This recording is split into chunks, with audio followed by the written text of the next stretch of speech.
appear to have gambling disorder. In previous editions of the DSM, this had been referred to as pathological gambling. So a little bit of a name change. The bigger issue was that the American Psychiatric Association took this disorder out of a chapter that was called the Impulse Control Disorders, not elsewhere classified, and put it into the Addiction Disorders chapter, itself reclassifying or reformatting that particular chapter. That is, in 2013, with the publication of the DSM-5, they created a new chapter called the Addictive Disorders. And within that chapter, there are two parts. There are the substance-related addictive disorders and the non-substance-related addictive disorders. Previous to 2013, there had been no publication or classification of any non-substance-related addictive disorders. And while gambling disorder was in fact a thing, it was actually named pathological gambling, and it was in a separate chapter. So let's talk a little bit about that chapter to begin with, and why it will give us the basis and the foundation as to why the American Psychiatric Association decided to move pathological gambling with its name change over to a new chapter called the Addictive Disorders. The disorders that were known as the Impulse Control Disorders, not elsewhere classified, or NEC, included, I think, 5 total, one of which, of course, was pathological gambling. Any clues as to what the others were? Other than what was formerly known as pathological gambling, the other impulse control disorders included pyromania. Good. Absolutely. That's number 2. Any more? Good. Trichotillomania. Excellent. That's number 3. It's 2 more. Kleptomania. Right? Kleptomania. And the final one was a condition called the intermittent explosive disorder. And in each case, what the American Psychiatric Association said was that these 5 disorders were all tied together with regard to their etiology being described as an impulse, a drive that the patient found irresistible to act upon, with increasing anxiety as they would begin to plan and then begin their act, and then a rapid de-escalation of that anxiety once the act was committed. And of course, the act would be defining. If it was an outburst, it was called intermittent explosive disorder. If it was fire setting, pyromania, stealing, kleptomania, etc. So that was the core idea behind the impulse control disorders, and that they were actually disorders that focused on discontrol of an impulse that would often be described as coming out of the blue and irresistible, right, to set fires or to steal, etc. Right? That's been challenged recently. The evidence-based data reveal that common thread probably is not as strong as we once believed, that there's a lot of variability there, in so much that when pathological gambling, which was the other disorder here, the irresistible urge to gamble, was looked at more closely, its signs and symptoms really appear to align with other, albeit addictive disorders. So because of that overlap of criteria, in 2013, the American Psychiatric Association removed pathological gambling from the one chapter and brought it into the addictive disorder chapter. Because if you look at the DSM criteria, and we will review some of it for the boogeyman, you'll see that the criteria match up quite nicely with other addictive disorders, like alcohol use disorder or stimulant use disorder. Right, so that's just some background with regard to the pathology and the classification of the boogeyman's affliction with what is currently known as gambling disorder. Any other thoughts about Oogie Boogie? Say that with a straight face. And well, I don't have a straight face, but I have a mask on, so you have no idea. I think what's interesting is how he kind of has like a lot of by Sally's leg that he stopped his whole plan. So it kind of implies about some sort of sexual thing going on, maybe more because he's just so distracted that he stops everything. I think also in combination with his gambling, he's gambling about like eating them as well. So maybe there's some type of eating disorder or disordered eating going on, compulsive, or some type of addiction to food or eating, specifically maybe non-edible things because he's eating bugs as well often. So he has this kind of compulsion to eat these bugs so much so that his entire body is almost made up of them.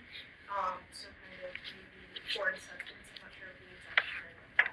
So not only is addicted to overeating or eating a lot and food, but also foreign substances. Right. So a couple of points you made here that we have to discuss now. So one is, again, sexualizing the relationship between the boogeyman and Sally. And boy, if Sally's name was Nancy, which is kind of close, wouldn't that have been a wonderful mistake to make or a link to establish? And paralleling this, The Nightmare Before Christmas, with the other film we discussed, A Nightmare on Elm Street. We do have a boogeyman sexualizing their victim. And for purposes of this discussion, we should allude to a condition with, that is known as sex addiction. At least suffice it to say today that sex addiction is not in the text of the DSM-5, but it is in the glossary of the current version of the DSM. That is requiring further research. So maybe in the next revision or even the DSM-6, sex addiction may be a thing, okay? Distress about a pattern of repeated sexual conquests or other forms of non-paraphilic sexual addiction involving a succession of people who exist only as quote-unquote things to be used, right? Now, of course, if the form includes paraphilic addiction, well, then we're talking about the sexual deviancies and the paraphilias. So we're going to shift gears totally and go to the sexual disorder chapter. But if not, if there's distress about this pattern of repeated sexual conquests, then the single best diagnosis is sexual addiction as per the DSM-6. We're going to wait on that, right? Now it's in the glossary that requires further study. By the way, before we leave this idea of sex addiction, other than the boogeyman in The Nightmare Before Christmas, any other Disney films depict this?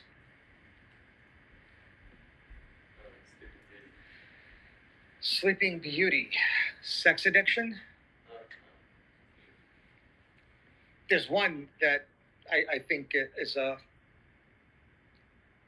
bit of a low-hanging fruit. Probably Hercules, with regard to Zeus's character. I mean, of course, we're stepping outside of true Disney and Greek mythology instead, but certainly Zeus's character may in fact reach criteria or future criteria of sex addiction. All right. Anything else with regard to the character of the boogeyman here? All right, so this gets to another interesting point. So we talked about the reclassification of the DSM, just to provide a history of where these diagnoses come from. Now, again, with the reclassification or the recategorization of these different revisions, all of these are the result of new evidence-based data that will inform the APA task force on the DSM. Similar to the task force looking at the evidence-based data and recognizing that the diagnostic criteria, the actual signs and symptoms of gambling disorder are much more consistent with other disorders such as alcohol use disorder and not the other impulse control disorders, we see the move in 2013 from one chapter to the other. The same holds true for eating disorder. Previous to 2013, eating disorders were misnomers. If you looked at the two classifications of eating disorders, which are what? What are the two types of eating disorders as per the DSM-4. Nate? And? Perfect, right? Anorexia and bulimia nervosa. One of the reasons why people confuse these two diagnostic entities is because both deal with significant self-image disturbance. And therefore, the name of the chapter is a misnomer. That despite the fact that the way these conditions usually manifest in clinical practice is through maladaptive eating, these are not true eating disorders. These are actually self-image disorders. And that was a very easy way to teach not only the similarities, but then the differences, and therefore what differentiated anorexia from bulimia. So anorexia is the self-image disorder that manifests through a fear of gaining weight despite being underweight. Bulimia, simply stated, is that self-image disorder that does not manifest through a fear of gaining weight because they are not underweight. Right? That is an easy way to differentiate these two eating/self-image disorders. Recategorization. In the DSM-5, things changed because binge eating disorder was included. And binge eating disorder is very similar looking to bulimia nervosa. But the binge eating behavior has nothing to do with self-image. And that differentiates bulimia from binge eating disorder. Binge eating disorder is disordered binge eating, and that's it. It doesn't get to the root of the binge eating disorder being a self-image disturbance. Because if it did, we'd call it bulimia. Right? So with the inclusion of a non-self-image disorder, the eating and feeding disorder chapter disrupted things, at least from a pedagogic, a teaching perspective. Because now these disorders may or may not truly have to do with eating. If they're bulimia or anorexia, they don't. It's a self-image thing. If it's binge eating disorder, it does, because it's all about the behavior and nothing about the self-image that might underscore the behavior. Now let's get to the boogeyman, all right? Because I think what he's demonstrating is consistent with this evolution to the DSM-5, which is that we're seeing maladaptive eating behavior, but clearly, or I believe, does not have anything to do with his self-image. So A Nightmare, or The Nightmare Before Christmas, is consistent with the current classification where we include disruptive or disordered eating behavior in the eating and feeding disorders chapter beyond self-image disturbance, right? So there's some consistency there. Now, again, specifically, what you may have identified is a condition called pica. And what is also interesting is that while I believe, and I have to check myself here because I'm not a child adolescent psychiatrist, but pica remains in the child adolescent chapter of the DSM. Despite that, there have been some of those diagnoses that previous to the current edition of the DSM were classified there, but have since been moved out. And of all places, the formerly known child adolescent illnesses were moved to the impulse control disorder chapter. So it's very interesting that you picked up on that because it's consistent with the reclassification on two levels. How eating and feeding disorders are now conceptualized as including disorders that have nothing to do with body image or self-image. And then the other is the condition of pica, which while I believe remains in the childhood or child adolescent chapter, there are other aspects of that chapter as of 2013 that were in fact moved to another chapter of all places, the impulse control disorders. All right, so it gets to, again, the history of the DSM and therefore evidence-based medicine. Any other thoughts on The Nightmare Before Christmas? Any other characters? What's going on with Jack? I would argue that there's insomnia involved because he's so obsessed with Christmas. You see him doing so just the idea of Christmas. And I wouldn't say OCD because it's not really compulsion, but like you see him in his room doing a bunch of experiments, never leaving, and everyone's outside like worried about him. Like you see them outside like, I hope he's not dead. I hope he's not doing something else. But like he's like awake at all times doing this, and so obsessed. So I think insomnia or narcolepsy. Yeah, I've heard narcolepsy discussed in the context of The Nightmare Before Christmas. And certainly, again, that would be consistent with other movies that deal with the boogeyman that also happen to have the word nightmare in the title, right? Where narcolepsy may be interdeferential here as well. Okay. For those of you who are following along at home who were not part of our earlier discussion, we had discussed A Nightmare on Elm Street as a case study of narcolepsy, identifying, and I think I did post on Instagram that Nancy goes into REM within a minute of falling asleep at that sleep lab.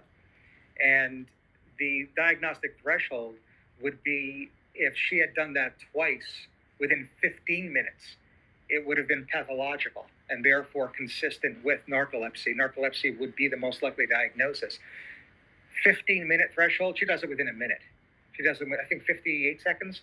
And again, that's posted on Instagram. So A Nightmare on Elm Street and perhaps the Nightmare Before Christmas are both about narcolepsy. One, Nancy Thompson, the other, Jack.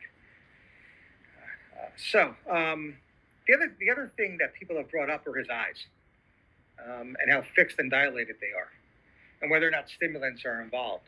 And certainly this could get into discussion that I think we even started this morning at 8 o'clock with regard to the treatment of narcolepsy.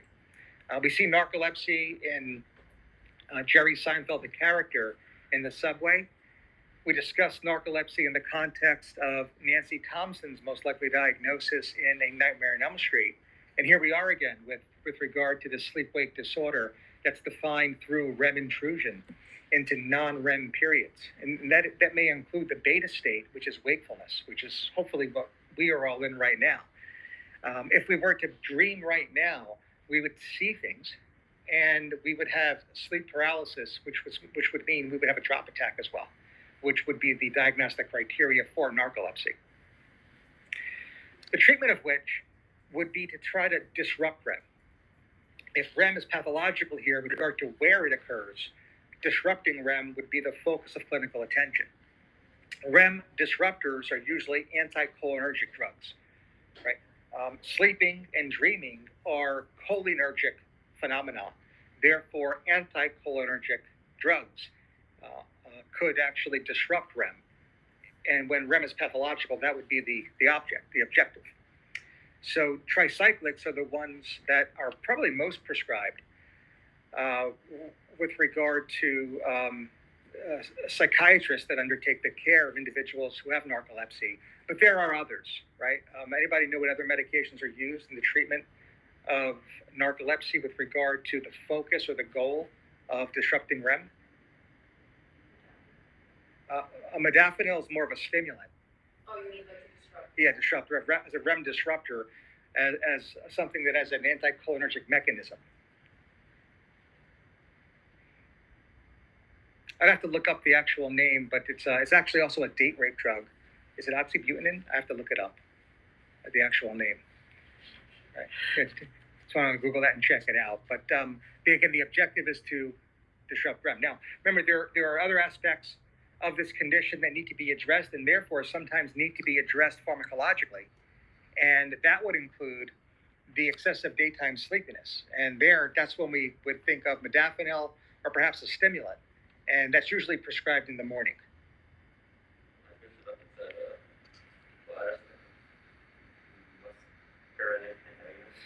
That's the anticholinergic, yeah. It is. All right, so I was right. All right. Again, in my experience, I think psychiatrists are probably more comfortable prescribing the tricyclic, where the non-psychiatrists, usually the pulmonologist, the oxybutynin. But again, that's my very small, limited experience. So are you looking into it? Because you mentioned date rape drugs. So sodium oxybate is known as GHB, which is gamma hydroxybutyrate, and that is also used.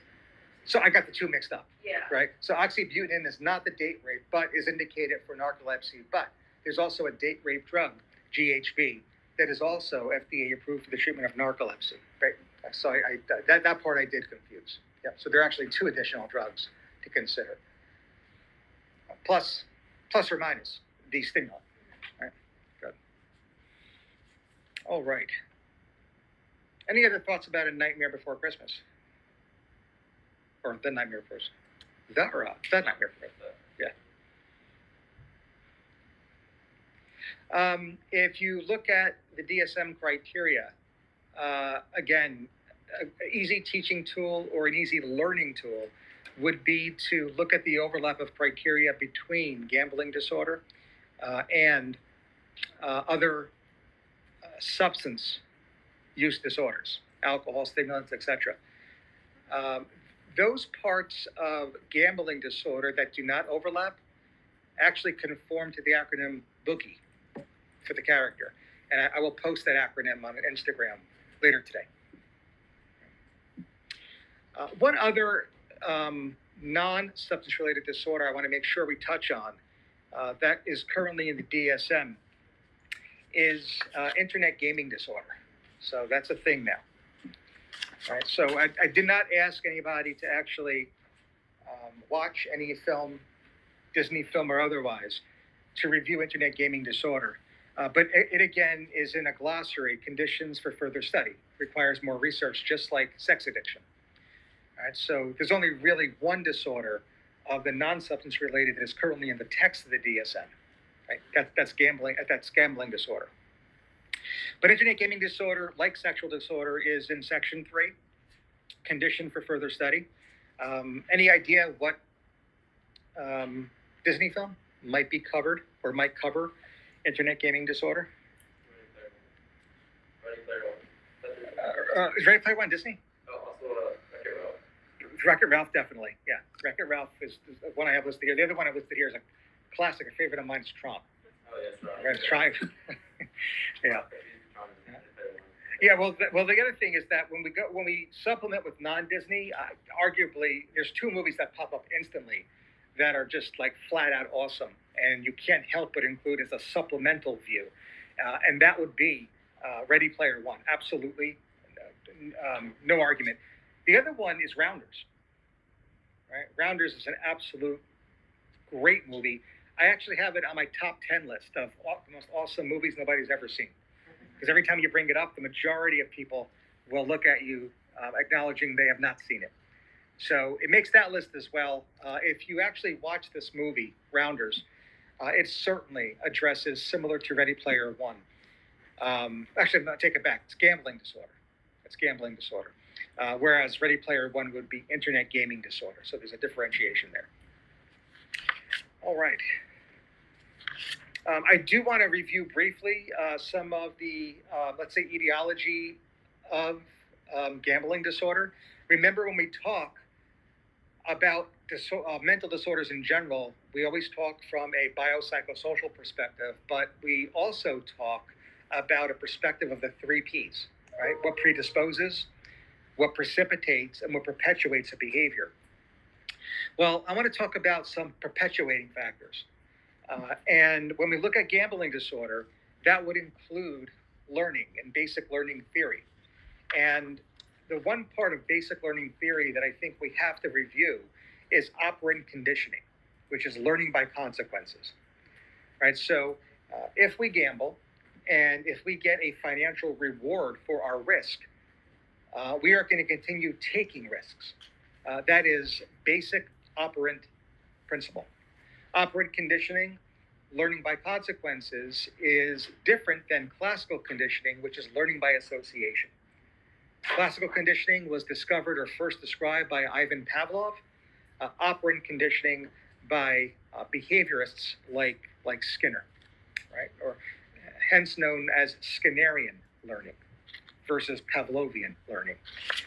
Right, so we could also get into the different types of operant paradigms, often referred to as operant reinforcement schedules. These get into whether or not the ratio versus the interval are critical in strengthening the behavior. I'm not going to really get into a lot of detail about this in terms of the actual schedules, other than to say of the 4 different schedules of reinforcement, it's the variable ratio. Wait, let me make sure I get this right.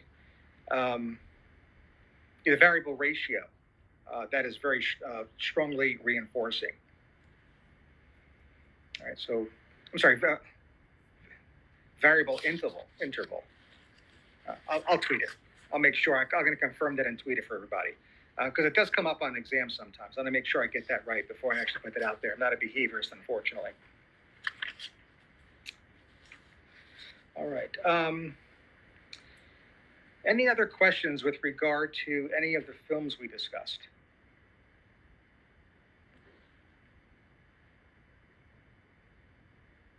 And the answer is variable ratio schedule is the strongest.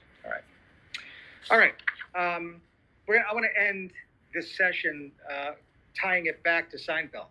I had mentioned at about 8 o'clock this morning that where Jerry Seinfeld gets off the subway is meaningful here, and we identify that he got off at Coney Island. So there's a couple things I want to bring up. Number one is that in history we have seen definitely some historic events that I think are the direct result of gambling disorder.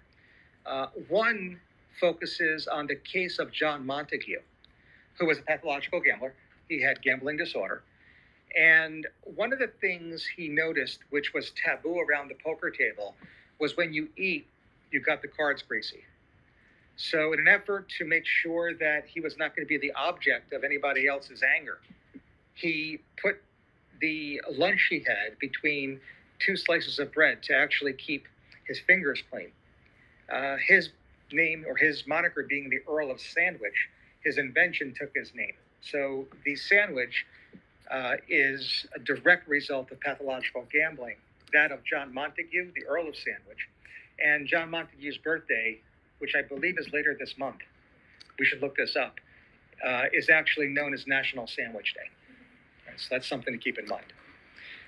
The other thing I wanted to bring up that really ties directly to Coney Island is another discovery, not necessarily the direct result of pathological gambling per se, but certainly something similar to what happened to John of Montague, and that is the history of the hot dog.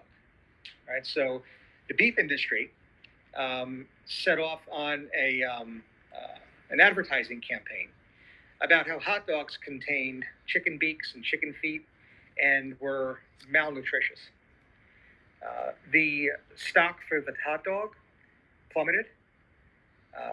People who made their living selling hot dogs were met with a recession. So one hot dog stand owner had an idea that since his hot dog stand operated directly across the street from a major hospital, he would invite the doctors in that hospital to eat at his stand for free, contingent upon 2 things. Number 1, they had to wear their white coats. And number 2, they had to agree to have their picture taken. If you agree, you get all the hot dogs you want for free. Sign me up. I do understand that the first doctors to do this, and perhaps predominantly do this, were the psychiatrists. And certainly he countered the beef industry campaign with the idea that if doctors are eating hot dogs, they must be healthy. And the hot dog industry rebounded as a result. That hot dog stand was across the street from Coney Island Hospital, hence Jerry Seinfeld's destination, and that hot dog stand is Nathan's. Right? That's the history of Nathan's. Right? So not necessarily gambling disorder or even eating disorder per se, but certainly another discovery of a specific type of sandwich that piggybacks John Montague's invention or discovery. Right? And with that lovely note, right around lunch, we will end our discussion on the non-substance related addictive disorders. Thank you. For those following at home, we're going to take a brief 10-minute break and we're going to come back with a case study.